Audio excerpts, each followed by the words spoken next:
Spencer, thank you very much for joining me on the Built Different podcast. How are you today? I'm good. Are there going to be subtitles at the bottom of the screen for this? For me. There needs to be subtitles for me. And this is me watering the Scottish accent down as well.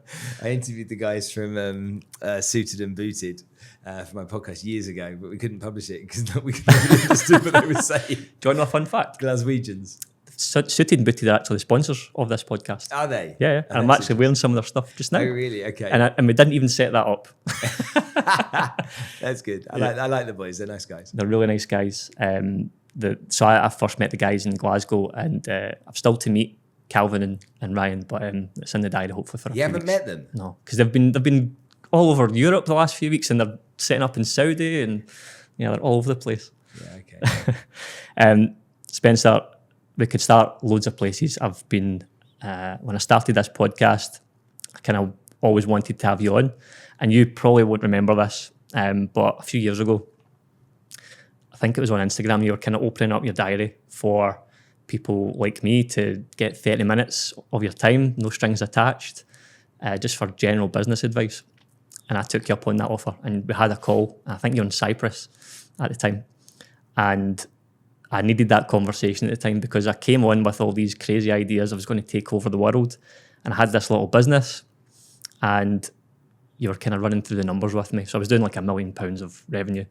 But when you started asking me some kind of deep questions, it became apparent pretty quick that I didn't know any of my fucking numbers.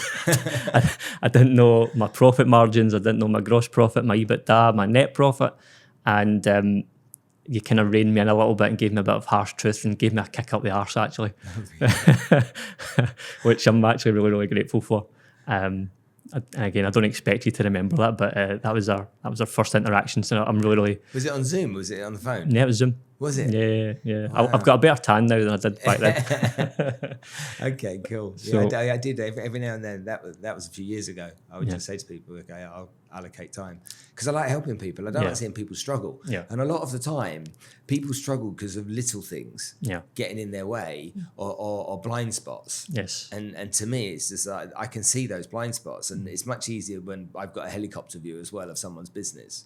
But you don't know what you don't know, do you, sometimes as well? And so I think it's important to kind of like understand that. And if you're setting up a business and you're growing and you don't have someone who's either walked in your shoes before or someone you can trust to go to for like really honest advice, then I think you're taking a lot of risks.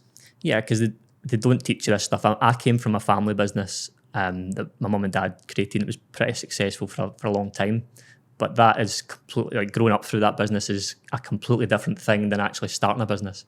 Your own business with, bootstrapping it, no resources, just getting off the ground. And that was a massive learning curve. And I'm glad I went through it. But yeah, it was great to take that advice at the time.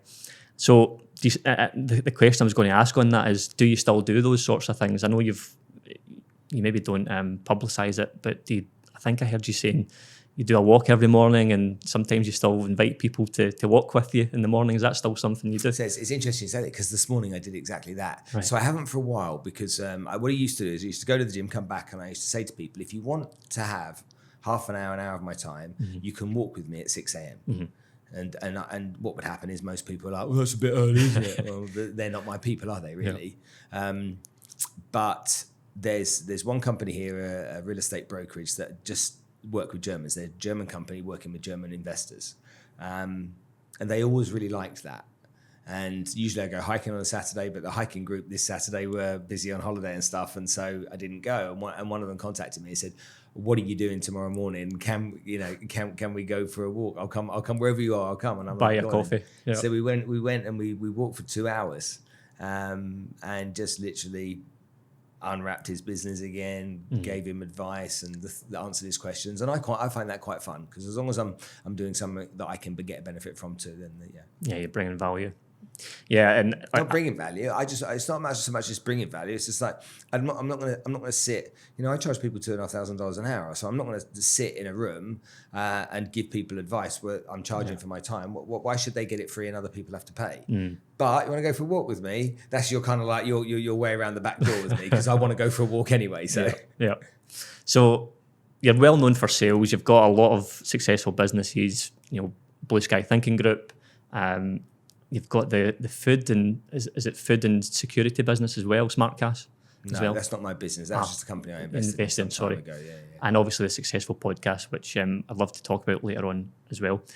On the sales thing, I was hoping to maybe hoping you could indulge me a little bit on the sales, because it's something that I've actively tried to improve on recently and seen results.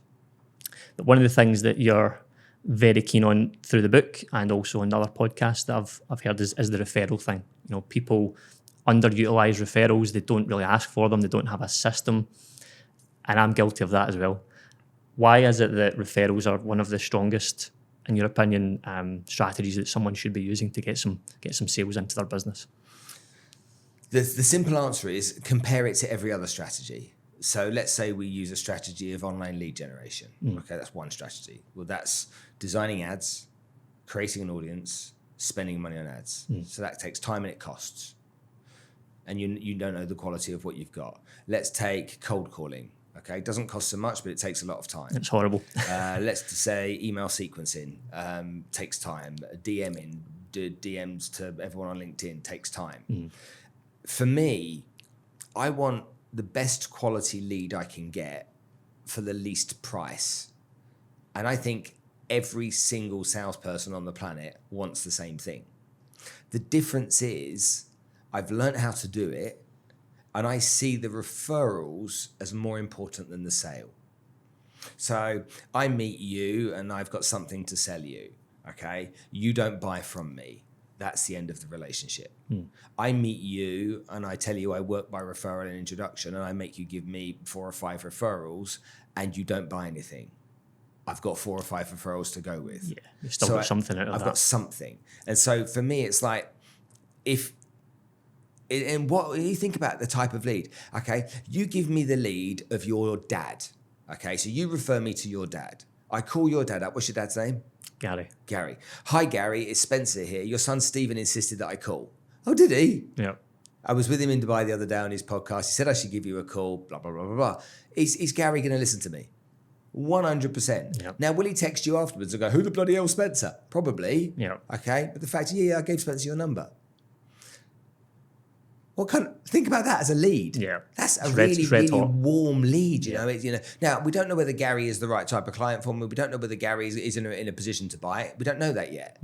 But I'd rather have a conversation with Gary than phone up Gary and say, hi, Gary, you don't know me. We've never met before. You've no idea who I am and what I do. Okay. Fancy having a chat about some shit that you probably don't need that I want to sell you. Yeah. Do you know what I mean? So for me, it's like, understanding the importance of them. And I've been teaching referrals for years, and I know what the roadblocks are for people. Yeah. So the first thing is people think the sale is more important. So I can make 5,000 quid, let's say, as my commission. The 5 grand is worth more than the referrals. Or if I ask for them and I get a no, I don't want to mess up the sale. But that's not because you'll get a no, it's because you don't know how to ask for them. Yeah. Or you've asked for something once before and you got a no, so then in your brain now, you can't get referrals, or that doesn't work. Yeah.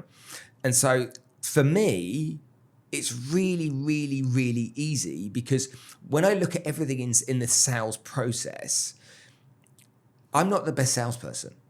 I don't have the highest closing ratio of any salesperson in the world that I come from. But I knew...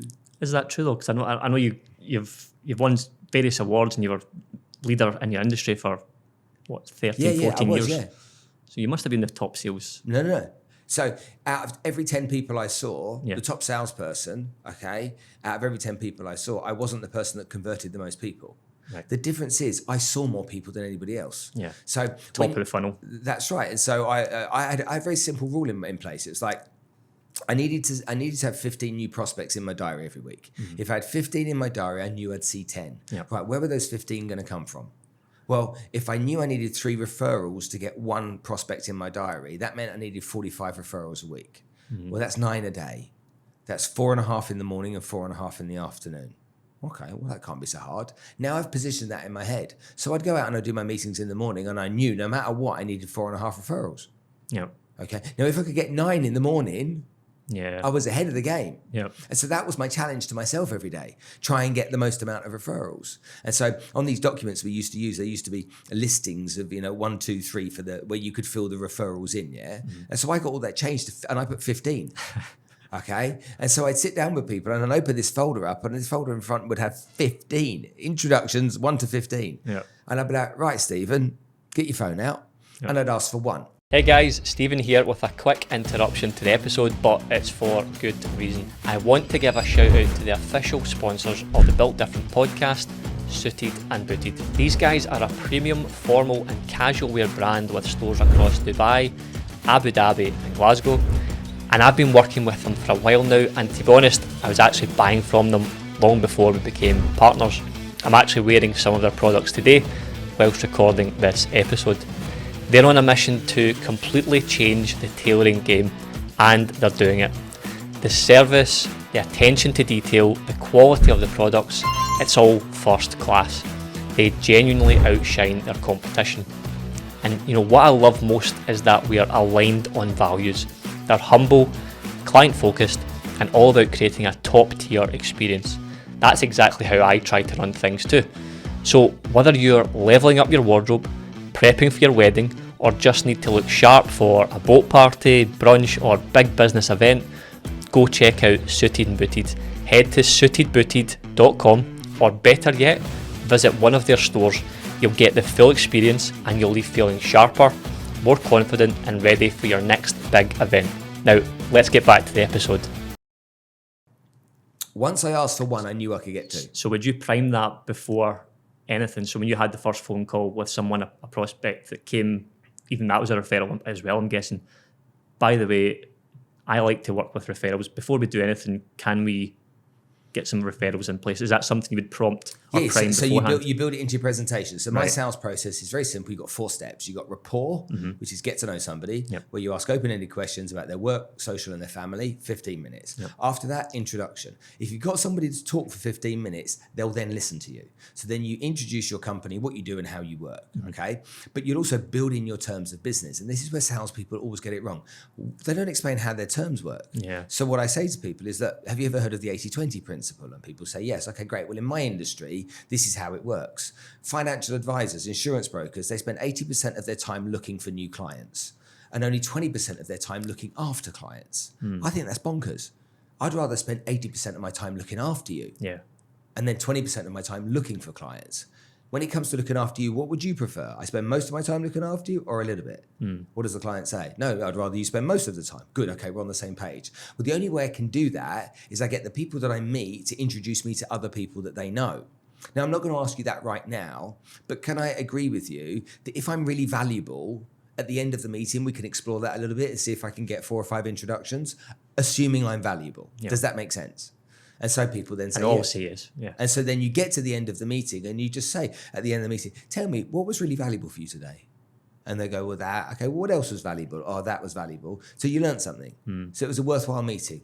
Good. At the beginning of the meeting, you agreed with me that if I was valuable, that you'd introduce me to 4 or 5 people. Now, remember when we were talking at the beginning of our conversation that you like to play golf? Who was the guy you last played golf with?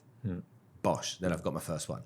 If you ask people to introduce you and you give them a really wide net, they think of no one.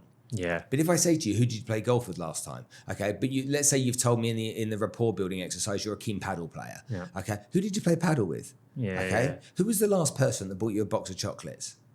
Oh no. Do you know what I mean? It's like you can take people to, exactly. Yeah. You can take people to a place, can't you? Yeah. Once you take them to a place one, okay, then you know. And the great thing about today's modern age is that everybody keeps their contacts in their pocket. When I was young, if I was meeting somebody in a meeting room, their contacts were in business card folders in their bottom drawer in their office. Yeah. And if they didn't have them with them, it was more of a challenge. Yeah. Does that make sense? Yeah. So that and everything you've just said to me there is obviously, it sounds like an inbuilt script that you've developed over the years. Of course it is, yeah. Because you just gave that really, really fluently there.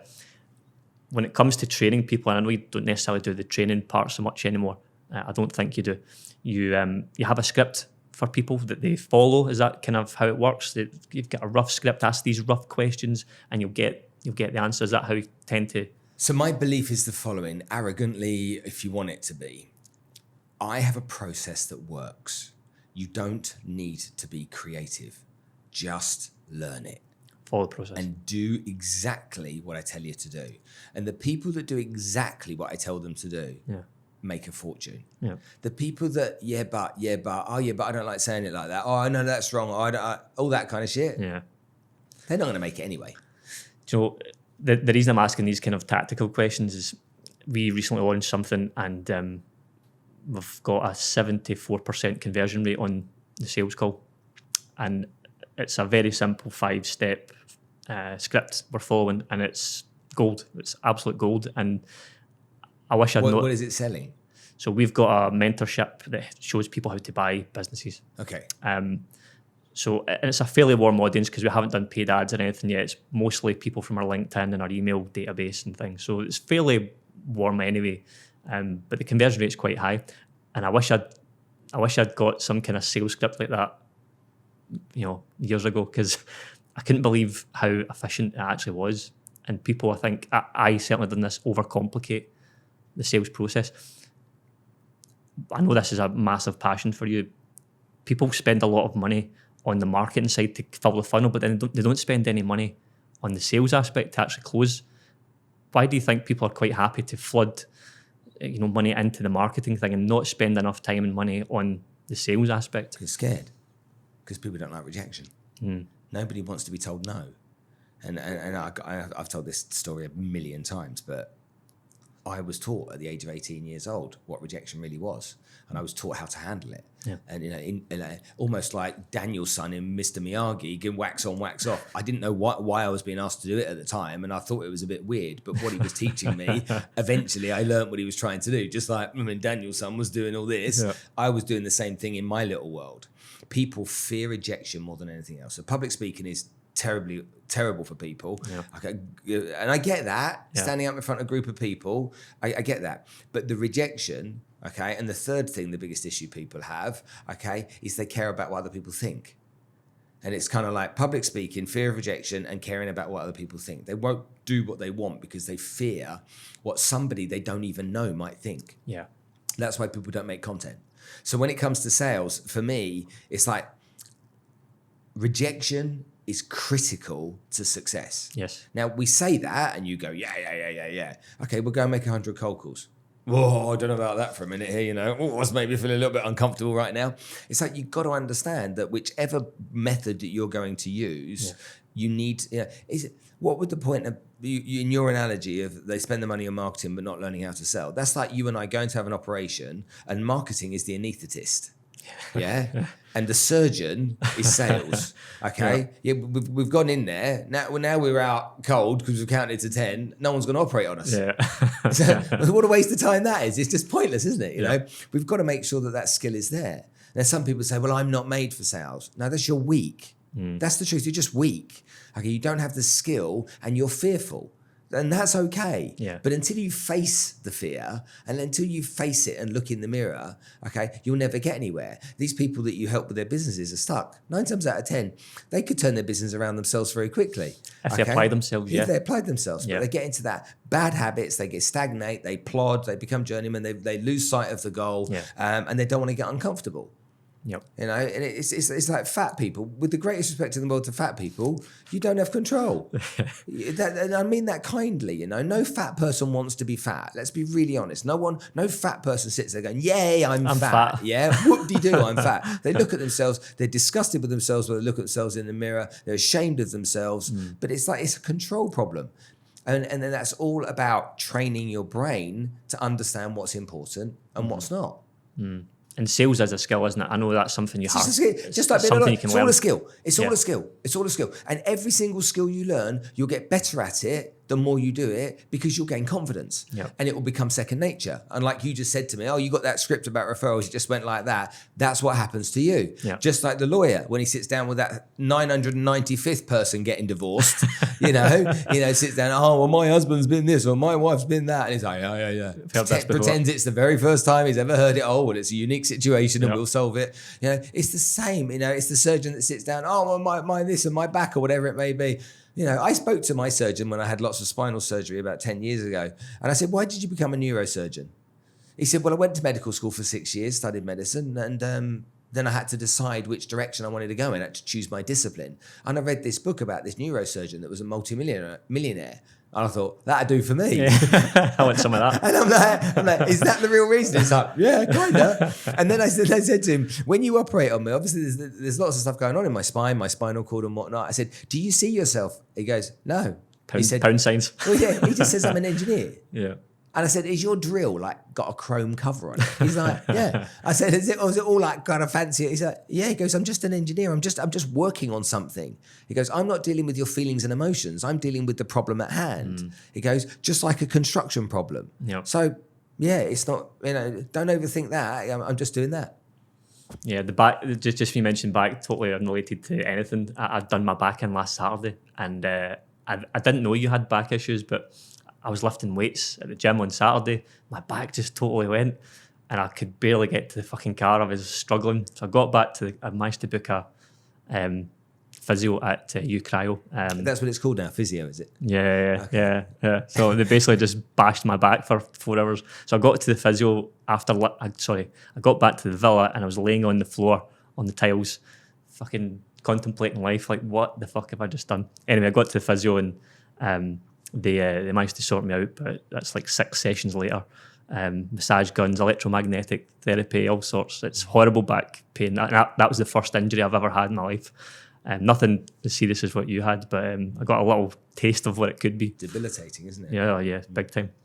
The rejection thing's something, again, I had to learn as well, because I think I called 500 business owners before I made my first acquisition.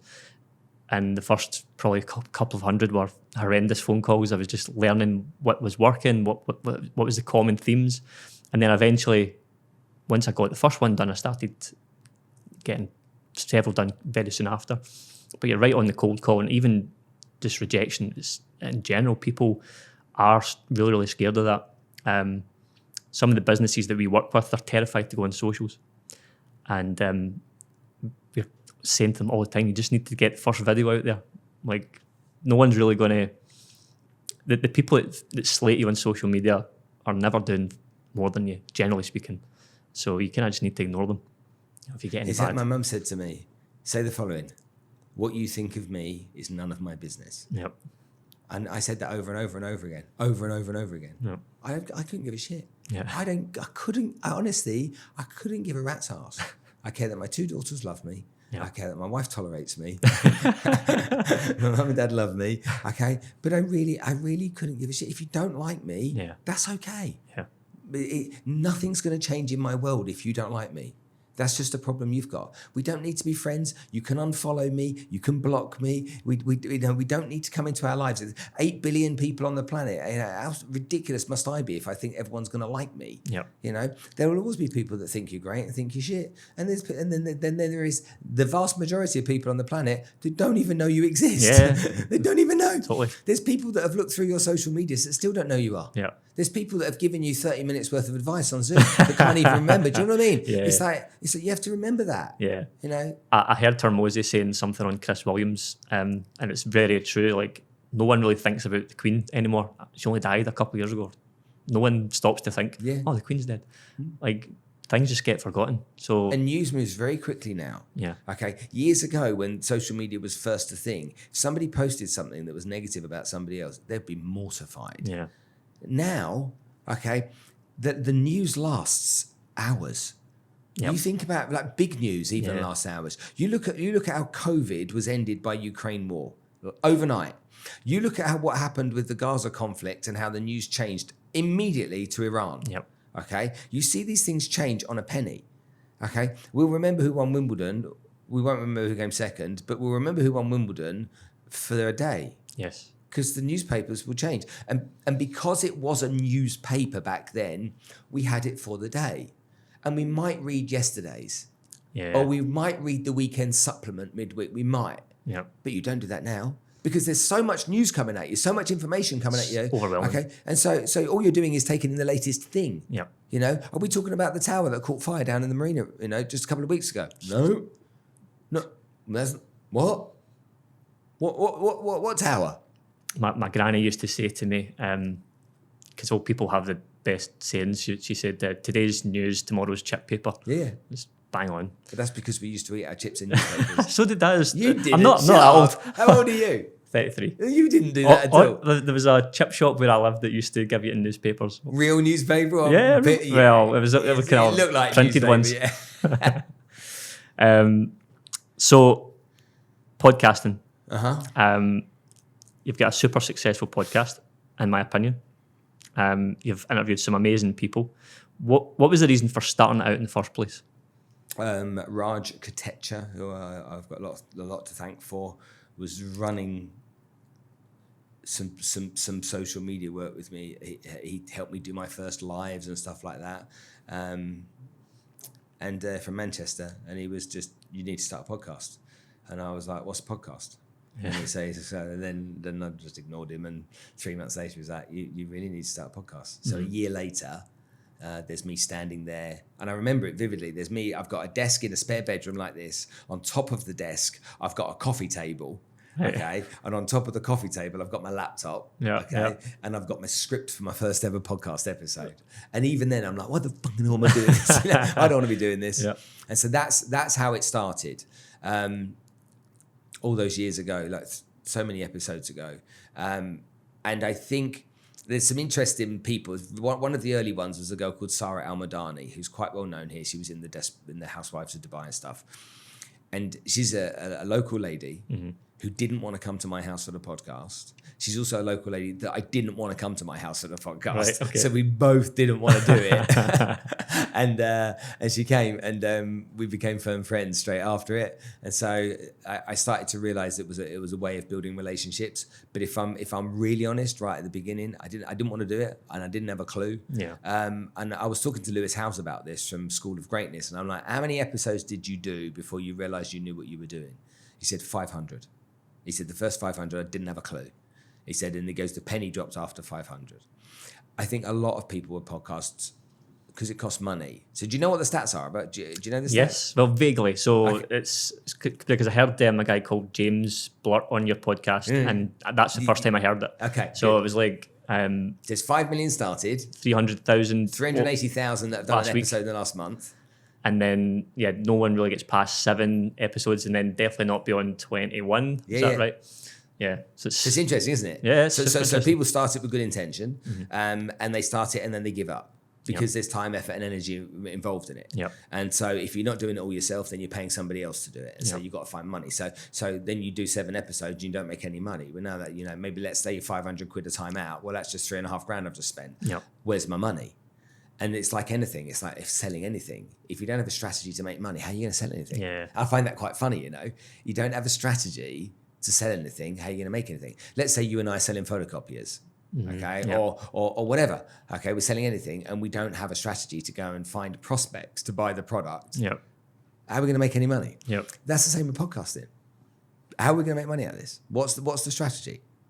And I think you really need to make sure that you've got one. I think there's a vanity metric in podcasting as well that some people are into.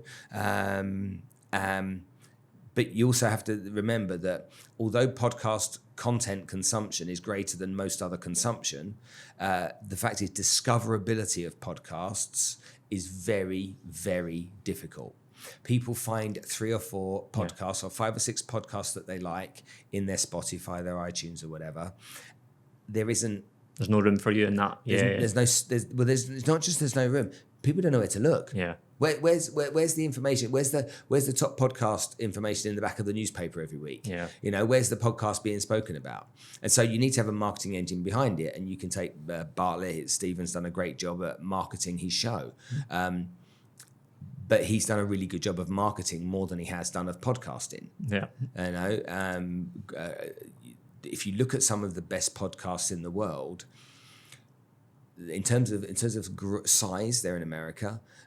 Lex Friedman, 3 hours long. Yeah, fascinating stuff. You learn it's like literally. I mean, every child, every teenager should be listening to that show as part of their curriculum. Learning if you want to get into business, just gold. Absolute gold. Because he asks well thought out questions. He does his homework. Yeah, does a lot of prep. Yeah, does a lot of prep. There's what's the guy Randall Kaplan. Okay, he's the most prepared person in the world. His podcast. He'll do. How many pages down on Google? If you Google me, how many pages down will you go to find out stuff about me if I'm going to be your guest on the show? Normally, okay. What do people say? First page, maybe second page. Randall will go to page 68. Okay, because he'll do deep dive into someone and he'll tell them something about themselves that no one's ever told them. Yeah, or asked. Yeah. Or asked them. Yeah. And so, yeah. But then that's my journey. 350 episodes and lots of great memories and lots of wonderful people that I've been able to build a relationship with. Hey guys, quick one before we jump back into the episode. If you're a business owner or a high-performing exec and you've ever thought about buying a business without risking your own cash, then I've built something for you. I've launched a brand new online mentorship program that breaks down exactly how I've done it. Real world strategies, no fluff, no recycled theory, just the stuff that actually works.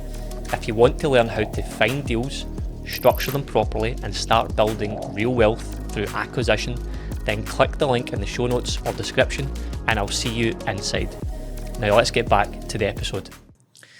Yeah, and I'm guessing when at the time, I mean, you didn't, like, from a monetary perspective, fiscal perspective, you didn't need to do a podcast, by any means. But did you at the time see that as a way to maybe not monetize the podcast directly, but get more business, become even more known? Was that the kind of longer term goal for the podcast? I think I wanted to try different things because I went through this whole world of learning about social media and learning about ads and paid ads, and different people had different opinions. Some people were saying to me that you don't need a big audience, you just need to run a load of money on ads and that will get you the leads that you want. Other people were saying don't spend the money, build your audience. And so you were getting this different piece of information coming through.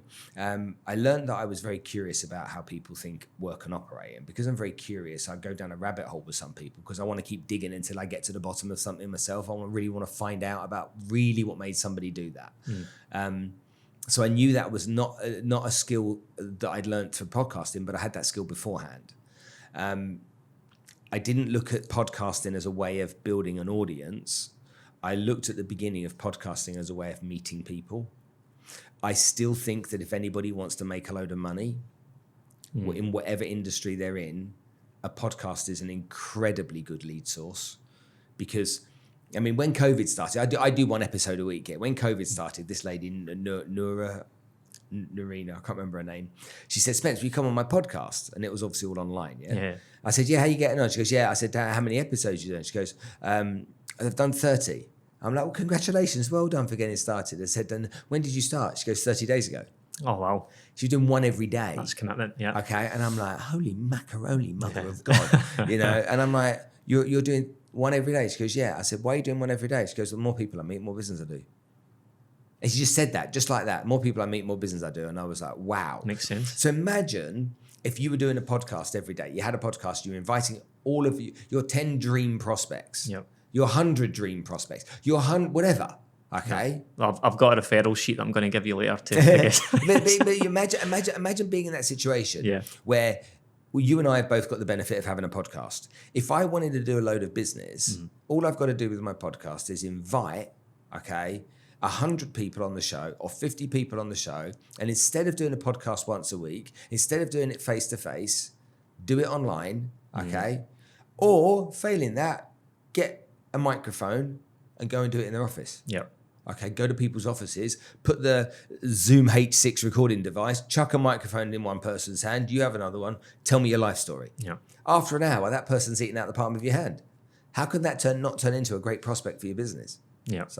And some of the pain points that person might have, the audience are listening in and they're hearing themselves in that person as well. Do you know? Don't care about an audience. Ken Rakowski, the guy that did the first ever podcast, you should have him on your show. Okay, when he comes back to Dubai, I'll try and arrange it for you. In 1996, he did the first ever podcast on Mark Cuban's digital platform. He's interviewed 30,000 people. Wow. You don't need an audience. Not if you're doing it for business development. You just need the guest because it's business development with you. And what's this? There's a saying that you're only 5 people away from anyone in the world, I think. Something like that. So it's just that. 6 degrees of separation, isn't it? Is that what it is? Yeah, maybe it's 5, I don't know. But yeah, that kind of thing. Do you know the thing that I really, really enjoy about your podcast is you've got this way of asking questions to the guest, no matter what topic it is. And I think it's intentional. You dumb some of the questions down because I know you know the answers to some of these questions, but you frame the questions in such a way that the audience that's listening will be thinking. And again, I'm curious, is that intentional? Because I know you know the answers to some of these questions you're asking, but it's a really good way of taking complex things that your guests have got and really distilling it down. Is that something you're very intentional of doing? Have you ever listened to somebody talk that's quite complicated and hyper intelligent and talks at a level that becomes quite boring? Yes. Okay. Do you continue listening to them? No, you switch off. No, you switch off. And so I know who my boss is. In my podcast, my boss is my audience. My job is to serve my audience. And so I have to take into consideration Giles, that's got a PhD and an MBA, okay, and Bill, who's a bus driver. Yeah. And I've everything in between. And so I've got to make sure for Bill's sake, Bill doesn't, as he's listening to it, go, oh, fuck that and turn it off, yeah? I've got to make sure that Bill goes, oh, okay, that's interesting. And so I I did an episode with Dan Priestley. Oh, yeah, I love Dan. So yeah, I know. And Dan and I have spent quite a bit of time together. And I said, Dan, we're going to do this episode and we're going to do this episode and we're going to change how we do it. Because the level you talk at, even when you dumb it down, is always just one step above the beginner. So that person at the beginning can't get that gap filled because they're sitting there going, oh, that sounds good, but how do I get to that? Yep. And I'm like, so what we're going to do, every time you say something, I'm going to go, no. Okay, let's go back. Okay, what button do you press on your laptop? Yeah. Okay, and if you listen to the podcast, we went really, really granular. I said, because I want everyone to come away from this going, right, so if I open my laptop, the first thing I do is this. Yeah. The first note I write on my notepad is that. Okay, good. So that they can then follow the next steps.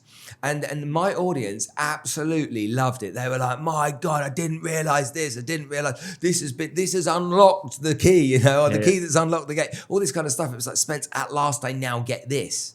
And so I think a lot of the time, the trouble is that a lot of podcasters have is they have a level of knowledge, a level of experience, a level of understanding.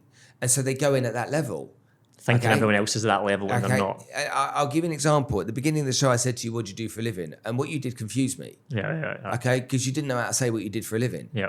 Okay, and you didn't have literally a one strap line for me. When I was a wealth manager, do you know what people used to say? What do you do for a living? I could say I'm a wealth manager, a financial advisor, I help people with their money. I didn't used to say that. Mm-hmm. I used to just look people in the eye and say, help people become millionaires. Why? What do you do? And they go, what? I said, I help people become millionaires. Why? What do you do? And I turn around and walk away. And they go, whoa, hold on. Because of that one thing. Because that's all people really want to know. The outcome. Always. Yeah. And so when it comes to understanding stuff for the podcast, I'm desperate for my audience to go, that was really valuable for me. Mm-hmm. Whatever the subject matter. And yes, of course, sometimes I know. But also remember, a lot of the time I don't. A lot of the time, I'm just really interested in why somebody does things the way they do. I mean, we had Tyler Dencon recently, and Tyler's an incredible businessman. He was working for Morning Brew, the second employee at Morning Brew, which is an email platform. Just the email campaign. Yeah, and he set up Beehive. Yeah. Wow. Yeah. Okay, how successful is that? Wildly successful. But then he's like, Spence, social media is nonsense. He's like, it's a waste of time. He said, your social media, you can spend millions building up your social media and it can all disappear. Get them off platform. Get them on an email list. They've got to be on an email list. And I'm like, yeah, but people don't open emails. He goes, no, they don't open shit emails. And he's like, they open good emails. Yep. And I'm like, well, how do you do a good email? And he's like, use Beehive. So okay, he's plugging his thing, but he really gives us a really good understanding. I'm like, tell me how I use the Beehive platform. I want to know these bits. Giving me the mechanics. First time user, go in. What do I do? He said, we set up an account. Right. Okay. First thing's that. Then what do I do? I said to him, how do you write a really good email? He said, have you heard of the website? It's called reallygoodemails.com. So I laugh, and I'm like, yeah. He said, no. That's it. There's a website called reallygoodemails.com. Go to the website. You'll find there is over 700 templates. Yeah. And I'm like, you're joking? He's like, no. I said, how much is it? He said, free. Mm. Do you know, on the back of that exact podcast, I went and signed up to a copywriting course. It was free. Oh, you listened to that podcast episode? Okay. Yeah, it was brilliant. American guy, isn't he? Yeah. Yeah, very young. Yeah, it was great. And it made a lot of sense because I got shadow banned for something on LinkedIn. Anyway, got back on. But it was a big risk because I was like, that's 12,000 people I've got on LinkedIn. That's where most of the business comes from. I've not got their email addresses. So straight away I started creating lead magnets to try and grab those emails because you can be deplatformed at any time from one of these socials. I mean... Did you ask Callum about this? No. So I've had a conversation with Callum. I'm like, Right. Callum, have you got your client's email addresses? He's like, got the WhatsApps. I'm like, you're kidding me. Okay. And like, you're doing 300-400 transactions a month. You don't Yep. get their email address. He goes, no. Don't need it. He said, we would use WhatsApp. I'm like, but what if they change their number? What if WhatsApp gets banned in the UAE? Yeah. Yeah. It's really interesting. But and he had a little bit of a moment. He goes, I should be getting them really, shouldn't I? And I'm like, yeah. But anyway. Yeah, it was a light bulb moment for me. I was like, yeah, because no one can take that email list from you, and you can literally email somebody every day if you want, as long as you're giving value and not spamming them. So, yeah, just going back a bit to sales, if you don't mind, Spencer. So, in 2025, where there's so much noise about what people should be doing, there's people creating different funnels, they're doing paid ads, there's different influencers constantly shoving different ideas and things down people's throats. And AI is obviously a big thing as well now. Is there anything fundamentally that you've been teaching people recently in the past that has changed for 2025? Is AI a big part of it, or is this the strategies that you talk about in your book, for example, do they still hold true? So I'm working with a company at the moment called autocaller.io. Have you heard of them? No, but I can guess what they do. Is it an AI that will speak to people like a salesperson? Absolutely incredible. Okay. So it can make this blows my mind. It can make 7,000 phone calls at the same time. Wow. So if you've got a database of 7,000 people, Yeah. it can phone every one of those up now and have a conversation. And anyone that doesn't answer, it will call back in an hour. And do these things mimic your voice and your tone of voice and stuff? It can mimic Bob Hoskins if you want. Right. It can mimic Ricky Gervais. Whoever's voice you want, it can have. Okay, no problem at all. But it's so good. I mean, when it came out, this stuff came out about a year and a half ago. It's a bit clunky and there was a delay. Yeah. And the delay always made me think, no, it's AI. Okay. I literally had a call with them a week ago and I'm talking to this girl on the phone. I'm like, hold on a minute, are you AI? And she's like, no, I'm not. She said, I'm like, because you're so good. I'm about to buy something from you. Yeah. But I think that's going to be a big difference for us. I think they're outbound. And I think as well, lots of these things that used to be really dismissed and seen as very bad have changed over the years because we haven't done them. So we used to send letters in envelopes to people. Yeah. And those letters then became junk mail and people tore them up and your mum would have done the same. Dad, chuck them in the bin before they opened them. Yeah. People don't get mail anymore. So when they get mail, they open it. So if you started doing that... One of the things, just sorry to interrupt, one of the things we do for a sourcing strategy is send letters to people's home's address in bright red envelopes, and especially on Valentine's Day, and it usually gets a response. Interesting. Sorry. Okay, so you know what I mean. Yeah. And so cold calling went through a period of being hated and then stopped, and then everyone's trying to work around it. But yeah, if you've got to have, Billy...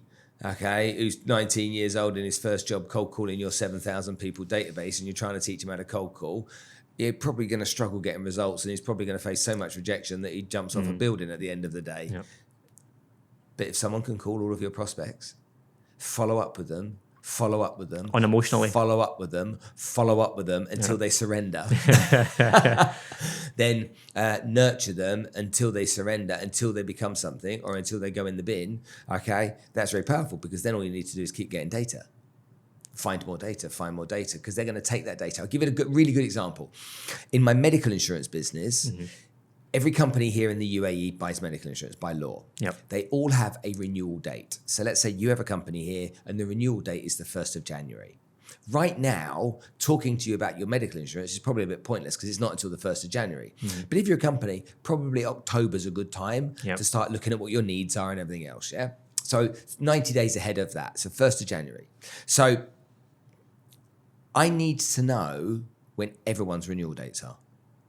Yep. So you're somebody, a piece of data, a name and a number. You're the CEO of XYZ company, yeah, yep. on a CRM. But I don't know your renewal date. The moment I find out your renewal date, which the autocaller can do, okay, I can now slot you into the right time to call you. Yeah. When it's and also that's going off other pieces of information and data that this is statistically the best time to call them. I'm guessing. Yeah, but let's just assume it's 90 days. Right now, let's say there's 10,000 pieces of data. Yep. Okay, let's say 12 for easy calculation. 12,000 pieces of data. There's 12 months, 12 monthly renewals. I now know when everyone's renewing. So I've got 1,000 people a month to market to. Yep. Yeah? So if I've got 1,000 people a month to market to because I know all that information, that is priceless for my business. Yep. It's literally gold. Because now I can go in when it's a suitable time to start to approach them. Now, what can I do before then? So let's say it's the 1st of January. Well, maybe I can start seeding some stuff now. Maybe I can start seeding some stuff over the course of the next, giving case studies, okay? Value add stuff. Yeah, value add, not asking for anything, just value add. So that when it comes to the 90 days before, people are like, oh, you're the guys that have been communicating with me. You're the guys I've seen online, blah, blah, blah, blah, blah. And so I think that's really valuable. And I think that's going to change how we generate leads. I think what's going to happen is ads are still going to create leads, okay, in different ways like they do right now. But the moment that ad generates a lead, it's going to be called within seconds. Yeah, because that's the exact time they should be called because still... the real estate brokers here in Dubai, this is one of the problems they get wrong. They don't call the lead straight away. And because they don't call it straight away, they forget that person has probably put their information in 3 or 4 other sources as well. Another broker's calling them right now. Yeah. So do you think then, because again, we're trying to put some AI into our business just now in different ways. Businesses now in 2025, they need to really start, do you think they need to start looking at incorporating some kind of different AI tools into their business, or they're going to get left behind? Well, you think about this, just in simple numbers. Let's say the auto caller AI thing, let's say it's $5,000 a month. Let's just say it costs that. And to do the equivalent job, you need 6 employees. Yep. Yeah. 6 salaries, 6 sick days, 6 holidays. Desks. Paying the artists. Computers, issues, dramas, and all the pay rises, and medical insurance, and yada, yada, yada, your visas. So you pay $5,000 a month to do the job that those 6 employees can do. And those 6 employees, let's say those 6 employees cost you $15,000 a month, just to say. Okay, well, that's just giving you a $10,000 a month advantage over your competition. Now you start multiplying that up, okay? You literally... Think about this. How many people would you need to make 7,000 calls a day? Oh, insane amount. I couldn't even think. Yeah. So if you go back to my podcast with Piers Linney, the guy from Dragon's Den, I listened to it. Did you listen? Because we literally had it going in when we were in the studio, and he's like, call centers are dead. They're not needed. You literally don't need them. And it hadn't got to the stage where outbound was perfected, but inbound, so any call center that's got, I don't know, credit cards, gas, electricity, whatever people are going to solve a problem, okay, the AI can do it. Well, the AI that he was offering, you take a call center, you've got 300 people, offices, rent, car parking, rates, and everything else. Yeah, it doesn't have an off day either. No. I heard. Is it John Lee you had? Yeah. And John was talking about it too. Yeah, and the one that got me, like, there's loads, but the one that I couldn't believe was the Haggler AI, where it basically fucking haggles hotel prices and stuff for you. How amazing is that? So we need to explain to your audience this. This is unbelievable. So Haggler is a website you can go to, and Haggler will haggle on your behalf to get you the best deal on your holidays and flights. So it's not like Booking.com where you go in and you get your choices. What Haggler does is it goes into all of them, and then it goes to the hotel, and it's like it will haggle with the hotel on your behalf, and it's AI. How great is that? Yes, this guy, get off the fucking phone. Yeah. No, I'm not booking unless I get a 10% discount. Brilliant, Yeah, I'll need to do that next time I go to Atlantis. Yeah. Okay, so bit of a sea change in terms of the topic. I know something you're extremely passionate about. It's a massive purpose for you, is helping the kids with Maria Conceição. Conceição. Sorry. Difficult name to say, yeah. Especially for a Scotsman. That's something I know you're really passionate about. I didn't know too much about this at all. I had no awareness this was a thing really until around 2020, and I can put my tinfoil hat on for a second. But the first people that made me aware of it was the likes of David Icke and Alex Jones, and they were on. David Icke was on things like Brian Rose's podcast and stuff. And then when I heard people like yourself talking about it, who respect greatly, and you're doing some real amazing work, that kind of brought it to life, and I couldn't believe that this is going on in the world. And again, another thing you said to me, you said on a podcast with Brian, was that this is actually happening in the UK, in most towns. How hard is that to? Because when I hear this stuff, it's really hard to even talk about and verbalise. How difficult is that for you to have to live with, I suppose, every day? Well, Maria saved my life, and the time of my life that I met Maria was a really dark period in my life, and Maria literally saved my life, and she'll never say that, but getting the opportunity to work with the children and just be a part of their lives was really impactful for me. But the problem of human trafficking takes place, and I can give you some numbers. 500,000 kids go missing in America every year. 500,000. Mm. When I say go missing, disappear. Yep. Never to be seen again. 75% of them are from the foster care system. The kids just disappear. Mm. Where are they going? You've seen Sound of Freedom that took place recently with Jim Caviezel. This is a very real and regular story. Mm. For me to be when I made the documentary, for me to be in Nepal with the children, where every 8-year-old becomes a prostitute. Every 8-year-old girl becomes a prostitute, and the only 2 things they have in their hand, 3 things, sorry, is eyeliner, lip liner or lipstick, and a mobile phone. That's all they have. And they sell their bodies from 8 years old onwards. When you see this kind of stuff going on, you can't unsee it. So then you're forever, forever, very aware. Yeah. And so when you see, I'll give you an example. If I see a man hanging around outside of an apartment block in this weather here, so I'll go to an office building or a street somewhere, and I'll park up and I'll be on a phone call or a Zoom or something, and I'll see a guy just hanging around outside. It's hot. Yeah. What are you doing? What are you doing? What are you up to? Yeah. Okay. And so my brain immediately goes, is there girls in that building? Yeah. And is he their pimp? And he may not. Poor bloke might be just some innocent dude that doesn't like the cold of the AC, you know. But my brain won't allow me to go there. My brain goes into a place of there's something going on, and I know way more about human trafficking than anybody should really know. I've had people on the podcast that have been undercover in you have an area in Delhi, which is the biggest red light district in the world. And that, GB Road. And GB Road in Delhi, there's a lady that's on my podcast called Ruth, and she went undercover in the GB Road as a social worker. Okay. She was a reporter. Right. Children are brought in at the age of 2 years old, and they live in crates deep inside of there. Wow. And they're sold daily for men that want to fuck babies. And you and I sit there, and it's just abhorrent to even think that happens. But there are men out there. The dark web, and again, I've been exposed to the dark web. The amount of paedophilia that takes place in the first world. Okay, in the first world, let alone what goes on in the third or developing worlds, in the first world is horrific. One of the guests on the show, Annika Lucas, she was sold into a paedophile ring by her mum when she was 6 years old.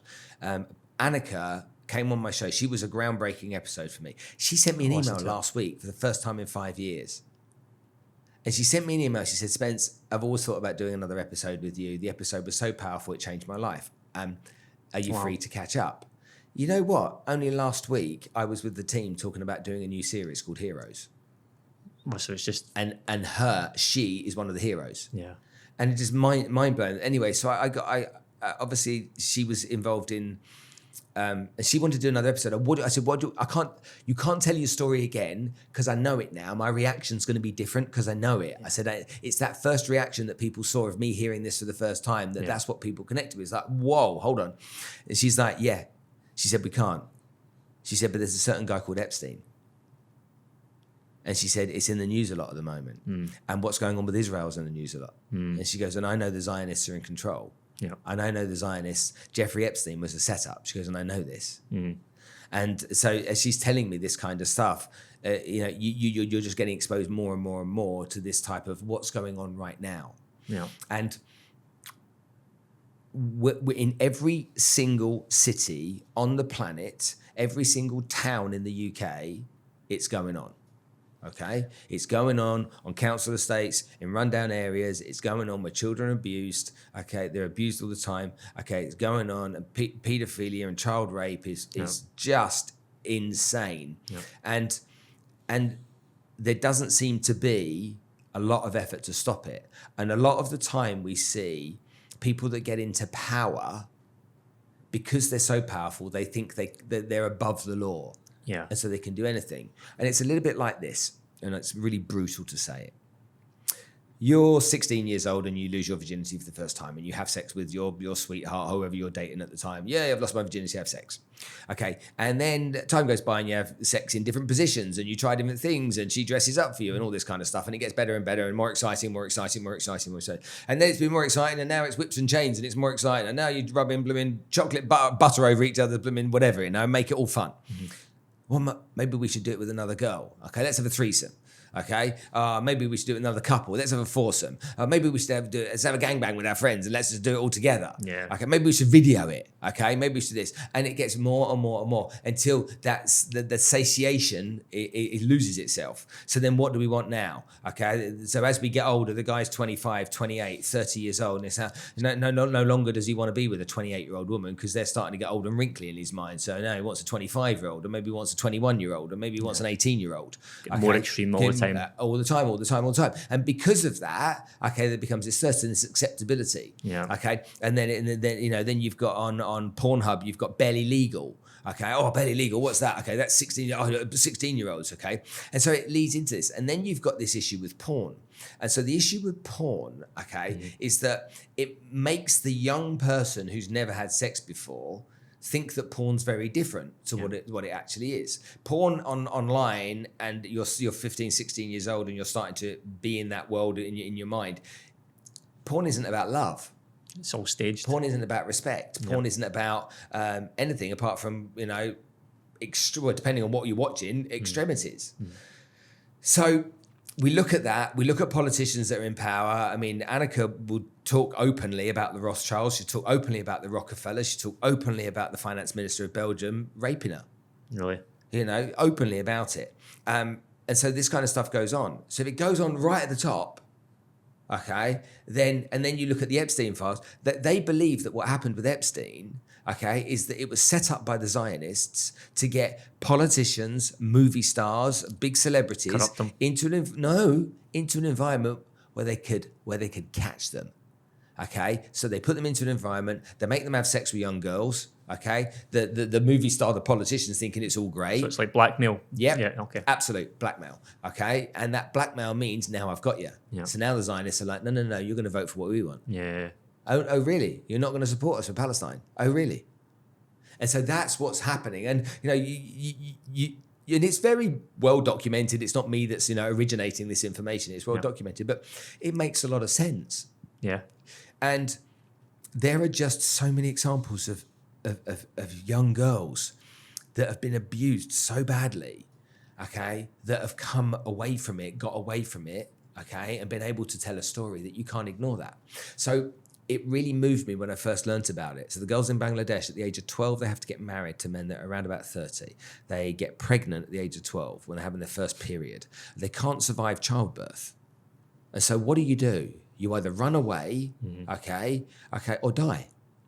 And again, the other thing you've said before in other podcasts is because they grow up in that environment, they actually become normalised to it. In many ways, is that commonly. It's the girls think anyone growing up in any environment becomes normalized to the environment. Yeah. So if you and I grow up in an environment where our mum and dad screams at us every day, that becomes normal, doesn't it? If we grow up in an environment where our uncle gets in bed with us every evening, that becomes normal. You don't know any different. No, it's like when you get old enough to look back and go, because someone says, you did what? You know, no, how is that normal? No, it was normal. What do you mean it's normal? Then all of a sudden you start going, oh, was it not normal? It's only when you're an adult you question it. But not until someone actually says to you. Now, bear in mind, everyone around you, your whole friendship group, your whole network, they all do the same. So if all of your mates, okay, drink lager and do lines of coke on a Friday night, and that's what all your mates do, then that's normal. Yeah. You know, if none of your mates did a line of coke on a Friday night, but they all drank lager, and you turned up there and you did a line of coke, how would they look at you? Yeah. They were like, all right there, son. Yeah. Yeah. If none of your mates drank lager at all or did cocaine and you turned up and you had a beer and a line of cocaine, they'd be like, what the, yeah? So all of it's normalized. You know, if you become a deep committed Christian, if you become a Mormon, you know, look at the Mormons. They all go off around the world and do their thing on their missions. Well, that's very normal. It's very normal for a Mormon, okay, to go and live in another country and work on a mission. You know, if I said to you, me and you are going to work on a mission, you'd be like, all right, son. Just met you. Maybe not for me, okay? But for the Mormons. So all of these things are normalized. And, you know, and that's why you take Israel at the moment with Gaza and the Palestinians and the Arabs. The Israelis think it's normal to treat the Palestinians as less than human. They don't think they're abnormal. They think that's normal. Now, it's disgusting, but they think that's normal. And it's only disgusting because we have context. And so when I look at all of these things that have happened, and sorry I'm on a bit of a rant about this because I care about it a lot, but when I look at these children, it's like, when I learn about the pain they were going through, and then I essentially, I'll tell you what Chadney said to me. She's 14 years old. She sat down with me one day and she said, she calls me Uncle Spencer. She said, why are you so sad? And I'm like, I'm okay. Just had a bit of a tough day, you know, a bit challenging. But don't worry, don't worry, darling. She says to me, just imagine. She said, your worst day. And I'm like, yeah. She said, I couldn't even dream of that.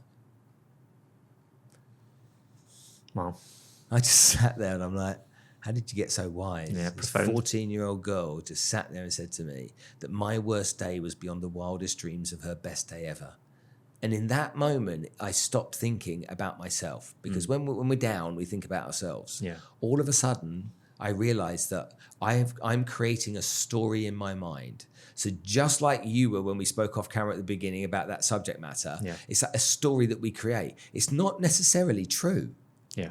And so being depressed has context. I feel like shit. Okay. But if you're sat next to somebody that's dying of cancer and you're feeling a bit shit. Yeah. Keep it to yourself for a minute. Yeah. Well, it's just like somebody else is suffering way more than you. So are you really suffering? I mean, you need to get context. If you go and spend a week with 800 kids that have been made to be prostitutes at the age of 8 years old, you haven't got any problems. Your problems, literally, they go in a puff, in a cloud of smoke, gone. You no longer have a problem because you've just sat with 800 kids. 800 kids that are going through the most horrific experience of life, and you're moaning because you feel a bit shit because you lost your job, or because your girlfriend's left you, or because life's a bit challenging, or you're not making enough money, you know, you don't drive the car you want to drive, or you know what, you know, nobody loves you. Yeah. Jesus Christ, what would you rather have? Nobody loving you, okay, or being abused and raped every day? Yeah. And it's that context. And so there's a couple of things in the world that I think needs to change. Okay. I think number one, by law, everyone must do volunteer work once a month for half a day by law. And if you like animals, do it with animals. If you like people, do it with people, but do volunteer work. Give back.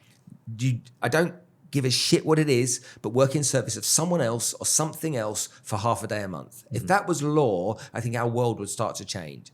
Another thing that needs to change is that there should be, by law, everybody should, by law, be kind to somebody every day. Now, that could be as simple as going to your security guard in your building, stop in, asking him how his day is, buy him coffee, give him a can of Coke. Just say, have a great day, mate. Yeah, ask him about his family. Yeah, it's simple things, isn't it? Like the cream driver or delivery driver, give them a bottle of water when they turn up with their delivery. Just simple things. Doesn't need anything Absolutely, exactly. These little things, okay, but be genuine. Yeah. Be genuine. Yeah. There'll be a guy that washes a car and it's roasting hot outside and he's washing his car. Okay, he's had a different upbringing to you, but it doesn't mean you can't be kind. It doesn't mean you can't be respectful. Why do we not say please and thank you to absolutely everybody? Why do we not say hello and goodbye, how are you to everybody? Why? Well, because he's sat behind a counter in the corner. Yeah. I don't buy that. And so I think that we can do those types of things and the world will be a better place.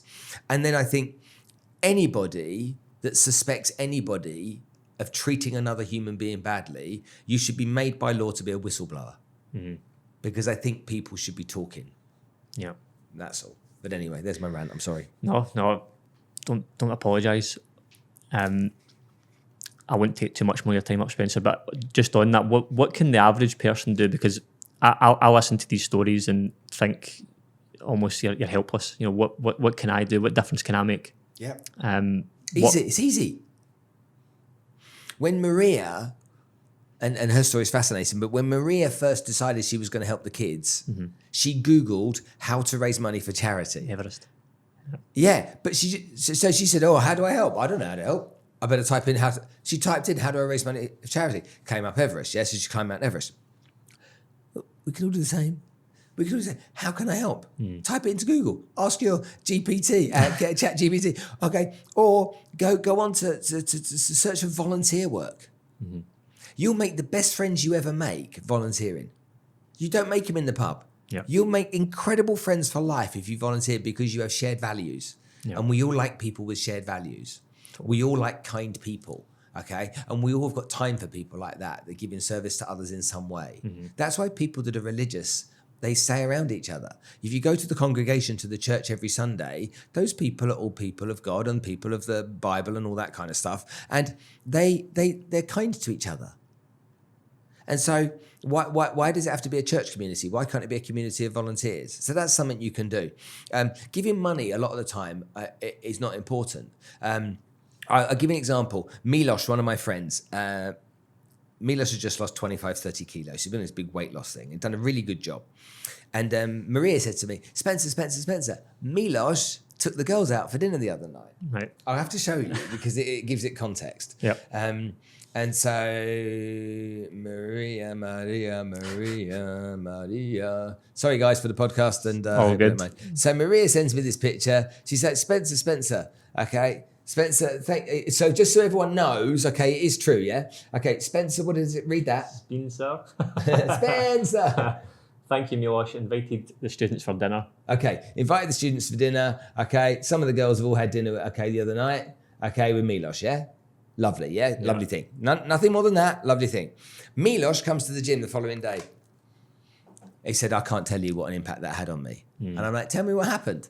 He said, the girls are amazing. He said, but more importantly, my sister's here on holiday and she didn't want to go. She really didn't want to go. She's been grumpy the whole day. Yep. He said, that dinner has changed her life forever. Wow. And I'm like... Something as simple as a dinner, yeah. Now you get it. Yeah. And so I said to the girls one night, because I usually take them for supper somewhere, I said, girls, this is a special weekend. I've had some good news. Anywhere you want to go for dinner, it's on me. You can choose anywhere in Dubai. You want to go to the top of the Burj Khalifa? It's on me. You want to go you want to go on a boat? It's on me. Anywhere you want to go, you tell me. Go and think about it. Anyway, I picked them up, 7 o'clock that evening. Well, where are we going? They went, can we go over there? And it was the other side of the Sheikh Zayed Road where they live. And I'm like, what's over there? They said, there's a restaurant over there. I said, well, what's it called? They said, it's KFC. We've never been. I'm like, you're kidding me? They're like, no, because we really, really want to go. And I'm like, done. And we got in the taxis. I bet they really enjoyed it though. I promise you, we went in there. I said, girls, because they have these screens in these places now, so they have to choose. I said, girls, choose what you want on the screens. And then I'm going upstairs. I'll come, shout and I'll come and pay. Okay. Anyway, half an hour later, I'm still sat upstairs. I'm like, what are they doing? They can't decide between orange Fanta and Mountain Dew. They're overwhelmed by the choices of spicy and normal chicken. And I'm sitting there and I've got all these kids and I'm like, wow, they're thinking that this is the luckiest they've ever been. And I'm sat in KFC. Yep. Magical. But meet the girls, take them out for dinner. They're addictive. Because honestly, you go and spend 3 hours with them and ask them questions and learn about them, learn about what they're studying, learn about what they care about, learn about what they miss from home, learn about what Maria does. Sit with them. You do nothing else, just sit with them. Mm-hmm. I say to Maria, what is it about me that the kids connect with? Why me? She said, because you make them feel seen and heard. And that's really important to me, because they're the dust of life. They come from the slums of Bangladesh where they have nothing. They have nothing. The first time I met them and I took them somewhere, the only thing they had was the clothes they were wearing. They had nothing else. Yeah. And I'm like, what do you mean they've got nothing? She said, they have nothing. And I'm like, they don't have a change of clothes. She's like, no.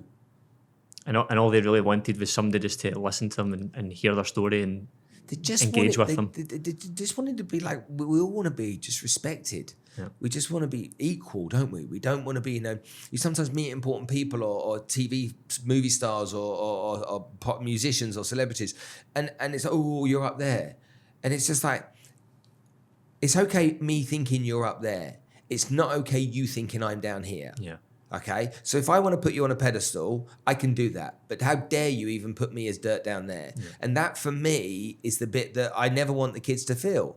I want because these kids go to these schools, they've got nothing. They go to the schools with other kids that have things. And there's enough going on for kids in schools as it is. I just want them to feel that they're loved, they're respected, people care about them. And often, what's the most important? People say, what can I do? I'm like, love. They need love. They need nothing else. Yep. Okay. Yes, of course, buy them things all day long if you want, but they actually need love. And love comes in giving time. And it's like that. If once a month, okay, this is a simple example. Once a month, you said, Spence, I'm taking the girls, okay, to the park for a picnic, okay, on Sunday afternoon, the last day of every month. Mm-hmm. Mega. Yeah. Okay. Something as simple as that. You will have the time of your life. Yep. Like, I promise you. Your wife will have the time of her life. Yeah. She will be changed forever. And all you did was got some food, okay, in a cool box, a frisbee, a football, a couple of badminton rackets. Brought more into kids and let them run around with them. And you brought your kid and literally said, have fun. And you sat there, made some food, did some thing, bought an ice cream, whatever it may be. That whole afternoon would be magical for you and magical for them. It doesn't cost a lot of money. No. Maybe you spend 200 dirhams. Yeah. That would be the best 200 dirhams you've ever spent in your life. Ever spent in your life. And that's for me, it's like, of course I give and I pay and whatnot, but the reward I get is so big that I've never ever had depression since. Yeah, because the amount of money you've got is actually irrelevant to the girls. They don't really, I'm guessing, don't give a fuck about that. It's the time, as you've said, it's the time and the love you're giving them, which is what they actually care about. We've got Chadney going to University of Kent. She's going to Medway to study biomedical science. We've got the money for her university fees. We need to get the money together for her halls of residence. And it's like, we'll find a way. Like, it doesn't matter. And she'll be down there and she'll be in Medway on the coast of the River Thames. It'll be freezing cold. She'll have the shock of her life when she gets there.